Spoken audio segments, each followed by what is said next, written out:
Assalamualaikum warahmatullahi wabarakatuh. Kami dari kelompok 4 yang beranggotakan Bunga Darmi, Batri Indra, Elzodiki, dan saya sendiri, Azira Nufriani, ingin mempresentasikan materi kami yang berjudul Ingatan.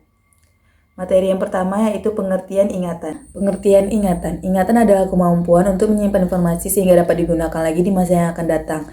Ingatan melibatkan otak dalam pengambilan informasi dan banyak dipelajari dalam psikologi. Ingatan dapat dibagi menjadi dua, yaitu kategori ingatan eksplisit dan implisit. Berikut adalah tahapan utama dan pembentukan dan pengambilan ingatan. Yang pertama ada encoding, yaitu proses dan penggabungan informasi yang diterima. Yang kedua penyimpanan, penciptaan catatan permanen dari informasi yang telah di-encode. Yang ketiga pengambilan, yaitu memanggil kembali informasi yang telah disimpan untuk digunakan dalam situasi tertentu. Ada beberapa jenis ingatan, yaitu jangka pendek, disimpan dalam waktu yang singkat. Yang kedua, jangka panjang, ingatan yang relatif, tetap, dan tidak terbatas. Yang ketiga, ada semantik, ingatan yang berisi pengetahuan umum mengenai makna suatu hal. Yang keempat, episodik, ingatan yang kejadian maupun pengalaman yang spesifik, mengetahui kapan dan di mana kejadian maupun pengalaman tersebut terjadi. Yang terakhir ada autobiografi, ingatan mengenai pengalaman hidup seseorang.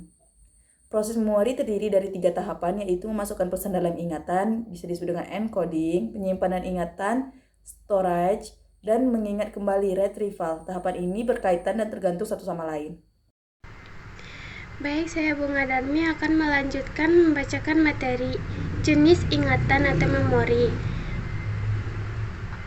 Pertama, memori sensorik, yaitu memori yang menyimpan informasi sensorik sementara, seperti penglihatan dan pendengaran.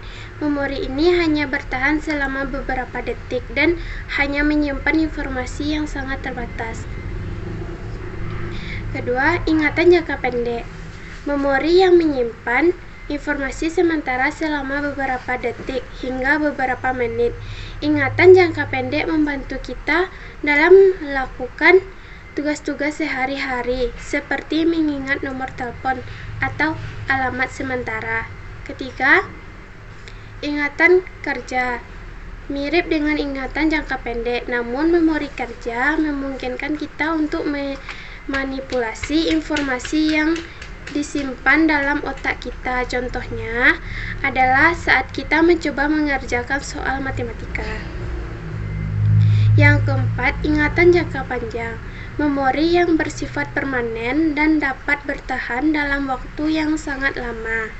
Ingatan jangka panjang yang dapat dibagi menjadi beberapa jenis, antara lain ingatan episodik, ingatan semantik, ingatan autobiografi, dan ingatan visual spasi. Baik, materi selanjutnya akan dilanjutkan oleh rekan saya Elzodiki. Kepada Diki diserahkan. Baiklah, saya akan melanjutkan materi proses ingatan. 1. Penginderaan, proses di mana data atau rangsang diterima melalui panca indera. 2. Seleksi rangsang, proses di mana data atau rangsang yang diterima diseleksi. 3. Pengorganisasian data atau rangsang yang diterima diorganisasikan dalam satu bentuk. 4. Encoding, proses di mana informasi diterima oleh indera tubuh. 5. Penyimpanan, proses di mana informasi disimpan oleh otak. 6. Pengambilan, proses di mana informasi yang telah disimpan dipanggil kembali untuk digunakan dalam 1. Ingatan eksplisit, meliputi penginderaan semantik, episodik, naratif, dan ingatan autobiografi. Ingatan eksplisit berkembang belakangan dan memiliki konteks atau sumber ingatan yang jelas. 2. Ingatan implisit, meliputi penginderaan emosi, ingatan prosedural, pengondisian, rangsang respon. Ingatan implisit berkembang lebih awal dan bebas dari konteks atau tidak memiliki sumber, atribusi, atau parabelan. Baiklah, faktor-faktor yang mempengaruhi ingatan memori. 1. Usia. Ingatan paling tajam pada manusia terjadi pada masa kanak-kanak 10-14 tahun. Untuk ingatan yang bersifat mekanis, sedangkan untuk ingatan yang bersifat logis berlangsung antara usia 15-50 tahun. Namun kemampuan untuk mencamkan dalam ingatan juga dapat dipertinggi pada usia tersebut. 2. Kondisi fisik, kelelahan, sakit, dan kurang tidur dapat menurunkan daya kerja atau prestasi ingatan. 3. Faktor emosi. Seseorang akan mengingat sesuatu lebih baik apabila peristiwa-peristiwa itu menyentuh perasaan-perasaan, sedangkan kejadian yang tidak menyentuh emosi seringkali diabaikan. 4. Minat dan motivasi. Seseorang yang memiliki minat dan motivasi yang tinggi terhadap suatu hal lebih mudah mengingat informasi terkait hal tersebut. 5. Trauma otak, operasi, dan cedera kepala dapat menyebabkan gangguan memori. 6. Stroke juga dapat menyebabkan gangguan pada memori. 7. Penggunaan alkohol yang berlebihan. Penggunaan alkohol yang berlebihan dapat menyebabkan gangguan memori.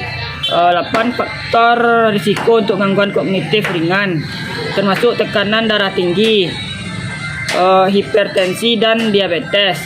9. Alzheimer umum terjadi pada mereka yang berusia lanjut dan merupakan sebuah gangguan otak yang ditandai dengan penurunan fungsi otak. Baik, sekian hasil materi dari saya yang akan dilanjutkan oleh Batri Indah. Kepada Batri dipersilakan. Baik, saya akan melanjutkan materi selanjutnya. Ingatan memori dalam Al-Quran.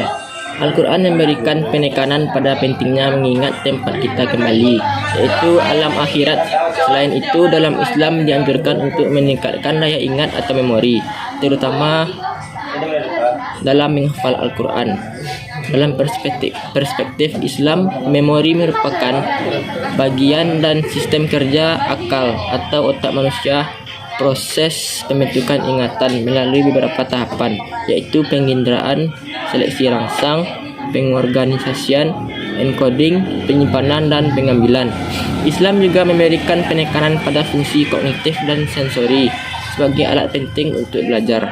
Selain itu, Islam juga menekankan pentingnya memilih jenis memori yang baik dan menghindari memori buruk dalam meningkatkan hafalan Al-Quran. Islam menyarankan untuk memperbaiki tanda bacaan Al-Quran sebelum menghafal, memilih waktu yang tepat untuk menghafal atau mengulang hafalan, dan memilih metode yang tepat dalam menghafal. Dalam studi psikologi, manusia memiliki pusat daya pikir yang terletak pada konteks asosiasi yang memiliki 3 tonjolan, yaitu tonjolan panetal, tonjolan temporal, dan tonjolan frontal. Tonjolan temporal berperan sebagai pusat pendengaran dan penyimpanan memori yang permanen. Faktor-faktor yang mempengaruhi daya ingat atau memori manusia antara lain usia, kondisi fisik, faktor emosi, minat, dan motivasi. Sekian materi dari saya. Wassalamualaikum warahmatullahi wabarakatuh.